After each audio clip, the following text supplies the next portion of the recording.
सूचना केवल हमारे विचार हैं, वित्तीय सलाह नहीं। निर्णय लेने से पहले खुद शोध करें।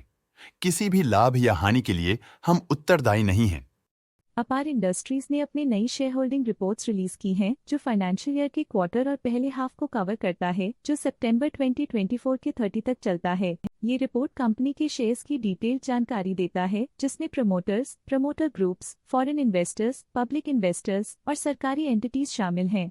पब्लिक हेल्थ शेयर्स का परसेंटेज 2024 के जून में 10.99% से 2024 के सितंबर में 10.86% तक डिक्रीज हो गया। इस डिक्रीज से साफ है कि इस टाइम पीरियड में कंपनी में पब्लिक का हिस्सा डिक्रीज हुआ है। DII डोमेस्टिक इंस्टीट्यूशनल इन्वेस्टर्स ने अपना शेयर होल्डिंग जून 2024 में 19.73% से सितंबर 2024 में 20.4% तक इंक्रीज किया। ये बताता है कि डोमेस्टिक इंस्टीट्यूशंस ने कंपनी में अपना इंटरेस्ट 0.67% तक इंक्रीज किया है। फॉरेन इंस्टीट्यूशनल इन्वेस्टर्स की शेयर होल्डिंग में थोड़ा डिक्रीज आया 2024 के जून से 2024 के सितंबर में, जो दिखाता है कि फॉरेन इंस्टीट्यूशंस ने अपने स्टेक को क्वार्टर टू क्वार्टर -0.54 से डिक्रीज किया है, जिसे पता चलता है कि उन्होंने अपनी इन्वेस्टमेंट्स को पुल बैक किया है। चलिए इन्वेस्टर्स की स्टैटिस्टिक्स पे नजर डालते हैं, जो शेयर होल्डिंग पैटर्न में फ्लक्चुएशंस का कारण बन सकते हैं। Kushal N Desai family private trust trustee K N Desai CN Desai N K Desai के पास प्रीवियस क्वार्टर में बिल्कुल भी शेयर्स नहीं थे, लेकिन करंट क्वार्टर में वो 0.1% शेयर्स होल्ड करते हैं।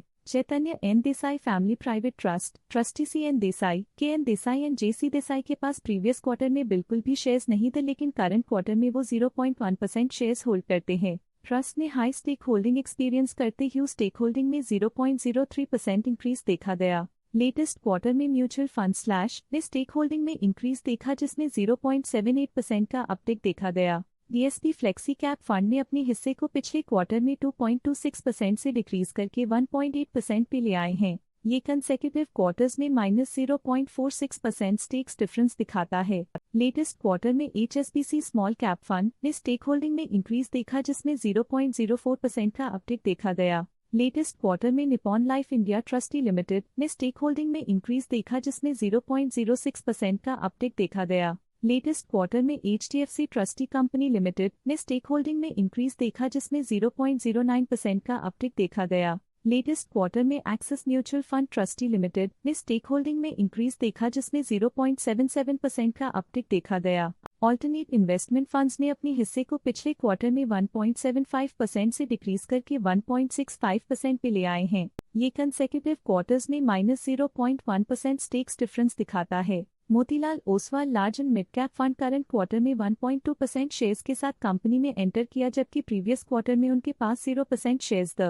Invesco India flexi cap fund previous quarter में 1% शेयर्स ओन करते थे, लेकिन करंट क्वार्टर में उन्होंने कंपनी से एग्जिट ले लिया है। Stake holding foreign portfolio investors category I के लिए पिछले क्वार्टर के मुकाबले में -0.57% से डिक्रीज हो गई। इस पिछले क्वार्टर में फॉरेन पोर्टफोलियो इन्वेस्टर्स कैटेगरी 2 की स्टेक होल्डिंग में एक नोटवर्दी इंक्रीज देखा गया। उनके स्टेक होल्डिंग में 0.03% का सिग्निफिकेंट इंक्रीज देखा गया। गवर्नमेंट पेंशन फंड ग्लोबल के पास प्रीवियस क्वार्टर में 0 अमाउंट ऑफ शेयर्स थे, लेकिन करंट क्वार्टर में 1.06% शेयर्स ओन करते हैं। बट ये था कंपनी का करंट शेयर होल्डिंग पैटर्न। देखने के लिए धन्यवाद। स्टॉक लेटेस्ट न्यूज अपडेट के लिए चैनल को सब्सक्राइब करें और वीडियो को लाइक एंड शेयर करें।